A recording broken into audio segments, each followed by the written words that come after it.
কাকে কখন চিনবেন?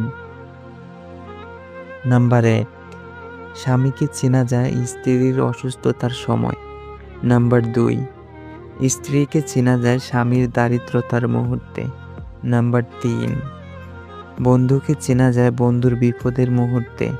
নাম্বার ৪, ভাইকে চেনা যায় উত্তরাধিকার বন্টনকালে। নাম্বার ৫, আপনজন চেনা যায় নিঃসঙ্গতার মুহূর্তে। নাম্বার ৬, প্রকৃত ভালোবাসা চেনা যায় স্বার্থ ফুরিয়ে গেলে। নাম্বার ৭, আর মুমিন চেনা যায় রবের পরীক্ষার মুহূর্তে। অনেক সম্পর্ক এ কারণেও শেষ হয়ে যায় যে কেউ একজন সত্যি বলতে পারে না, অন্যজন সত্যি বুঝতে পারে না। জীবনের সবচেয়ে বড় নাটক হচ্ছে হাসতে ইচ্ছে না করলেও হাসতে হয়, ভালো না থাকলেও ভালো আছি বলতে